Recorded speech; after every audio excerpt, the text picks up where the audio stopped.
My daughter Maya adjusted her new hearing aid at the dinner table, her small fingers careful around the delicate device. She was 6 years old and still learning to navigate the world with her recent diagnosis. The audiologist had fitted it just 3 weeks ago, and she was doing remarkably well with the adjustment. "What is that thing on her ear?" my sister Jennifer asked, loudly, pointing across the table. "It looks like some kind of robot attachment." Maya's hand froze halfway to her water glass. My husband David tensed beside me, but I placed a gentle hand on his arm. "It's a hearing aid," I said quietly. "Maya has moderate hearing loss." "A hearing aid?" Jennifer laughed, looking around at our parents, our brother Tom, and his wife Catherine. "At 6 years old? Well, that's unfortunate," my mother said. "Have you considered less visible options?" "This is the most effective option for her development," I explained. "Development," my father repeated. "Is she going to need special accommodations?" "She's in a regular classroom," I said. "More equipment," Jennifer sighed. "This is what happens when you wait until your mid-30s to have children." Maya's face crumpled slightly. She understood more than they thought. The hearing aid amplified their cruel words perfectly. "That's enough," David said, his fork clattering against his plate.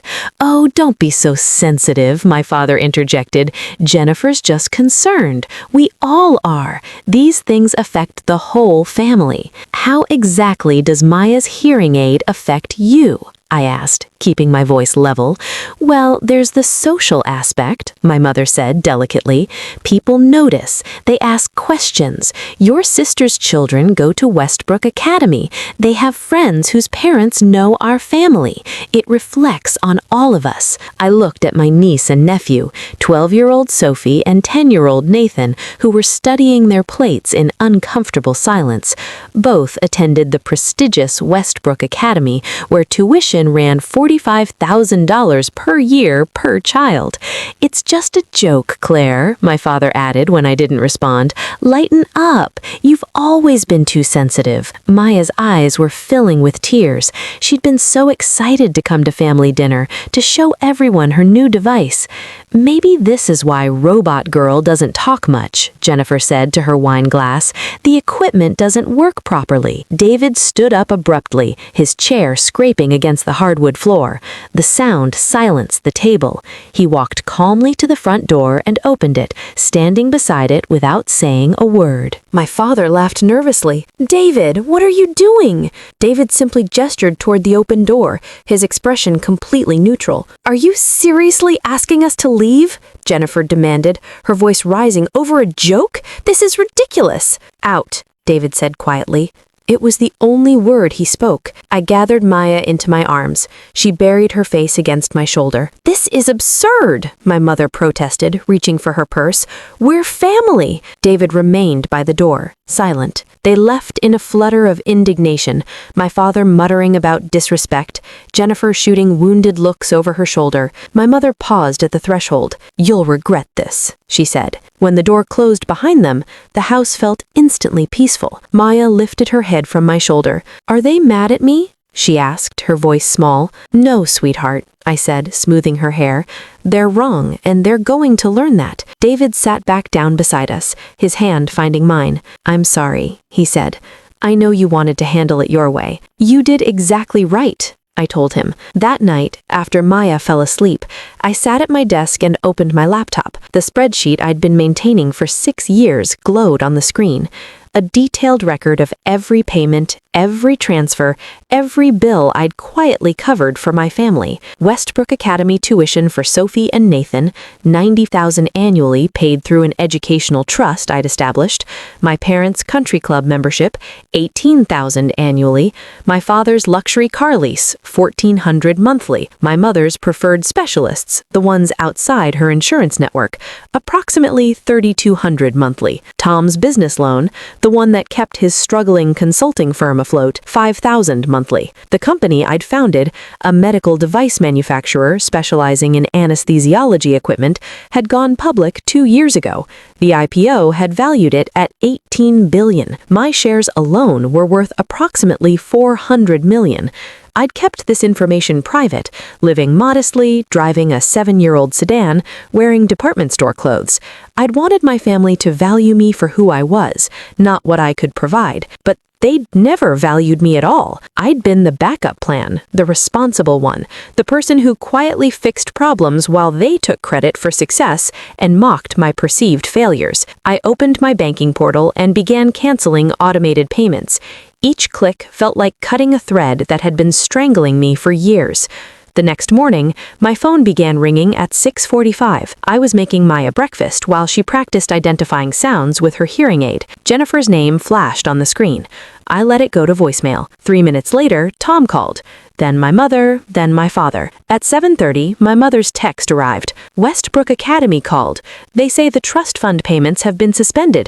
There must be a banking error. I responded, "No error. I have withdrawn all education funding." My phone exploded with calls. I silenced it and drove Maya to school, watching her run toward her classroom. Her teacher waved through the window. By the time I returned home, there were 17 missed calls and 34 text messages. I read through them systematically. "Jennifer, you can't do this. Sophie and Nathan's education isn't a game." My father, "This is childish. We can discuss it like adults." Tom, "My business account shows a failed transfer. We need to talk." I called Jennifer back first. She answered on the first ring. "What the hell are you doing?" she demanded. "Westbrook just said Sophie and Nathan's tuition hasn't been paid. I've canceled the educational trust," I said calmly. "The one I established 6 years ago? What trust?" "The trust funded by my company, Auditech Solutions. We manufacture hearing aids. We went public 2 years ago." Silence stretched long enough that I checked to see if the call had dropped. "You don't have a company," Jennifer finally said. "I'm the founder and CEO. We went public 2 years ago. The Wall Street Journal covered it." "This is insane," she whispered. "The trust helped your children access quality education, but last night you mocked my daughter's disability, called her robot girl. So I've reassessed my support." "It was a joke," Jennifer said desperately. "You know I didn't mean anything by it." "Actually, I don't know that. What I know is that you humiliated a 6-year-old child at a family dinner. My family's financial situation has changed accordingly. Claire, please. Sophie and Nathan's education can be funded by their parents," I interrupted gently. "You and your husband both work. You have options. Public schools, scholarship applications, the same options you probably assumed I had when you were mocking my daughter's medical device." I ended the call and immediately dialed the country club's billing department. "This is Claire Morrison.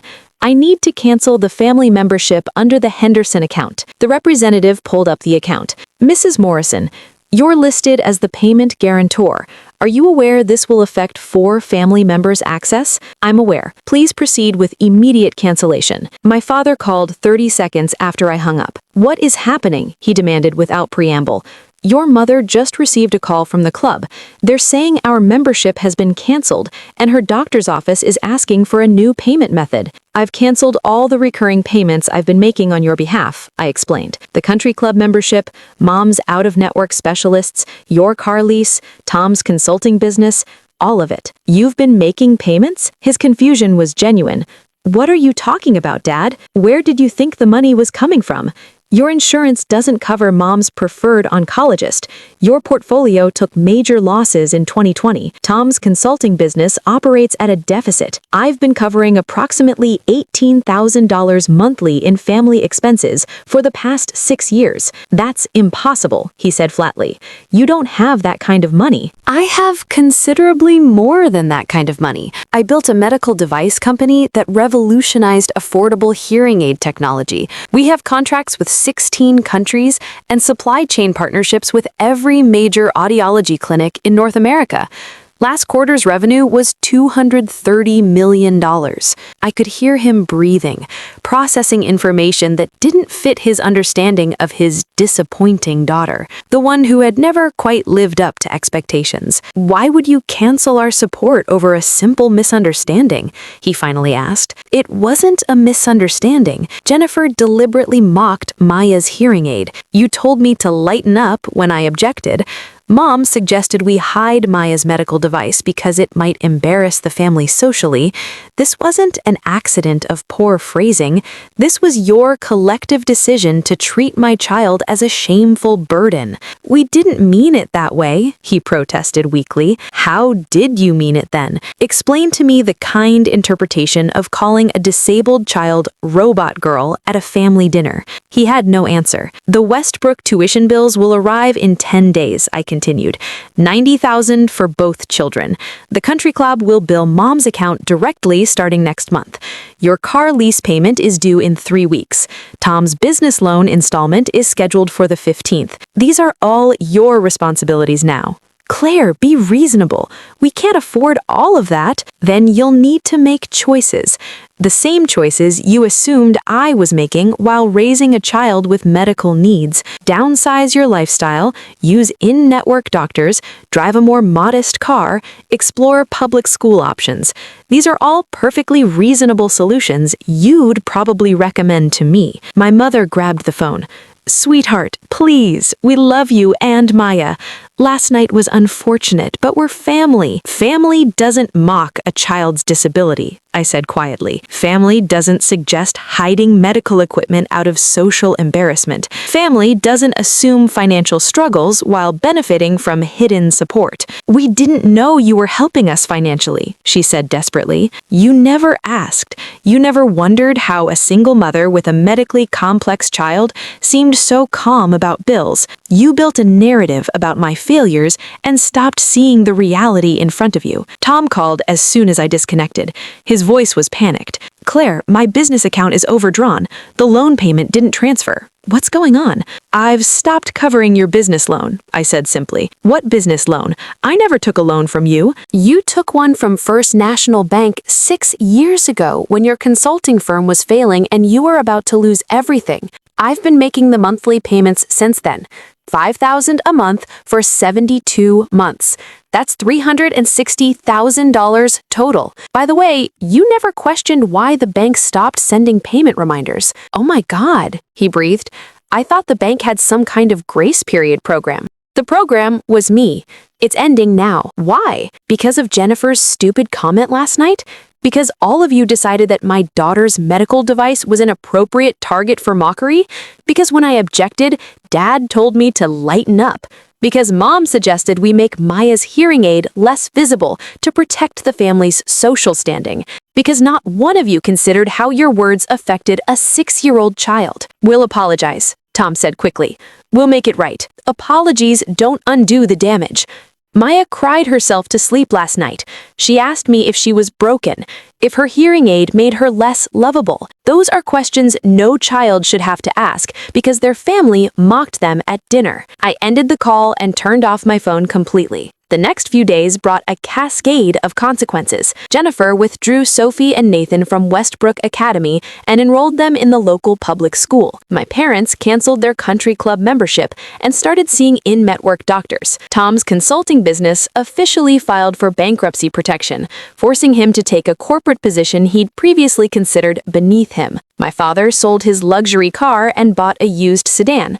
My mother joined a regular gym instead of her private Pilates studio. The family group chat, once full of updates about vacations and social events, went completely silent. 2 weeks after the dinner, my mother showed up at my door.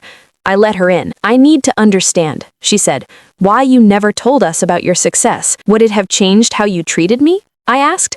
She considered this, honestly. "Probably yes. That's why I didn't tell you. I wanted you to value me as a person, not as a resource." "We did value you," she protested. "Name one time?" She couldn't. "You celebrated Jennifer's wedding, Tom's promotion, but when I finished my MBA, you said it was nice. When I founded my company, you asked when I'd get a real job. We were concerned, she said weakly. You were disappointed, and I accepted that. I built my company anyway. I became successful beyond anything you imagined, and I used that success to help you because I believe that's what family does. And we ruined it, my mother said, tears starting, by being cruel to a child, by showing me that no amount of help would earn genuine respect, that you'd mock my daughter's disability while cashing checks funded by the technology that helps her. My mother left without asking for the financial support to be restored. That surprised me. A month later, Maya came home excited about an art project she'd drawn our family. Me, David, and herself. No grandparents, no aunt or uncle, no cousins. Is this our family? I asked. Yes, she said confidently.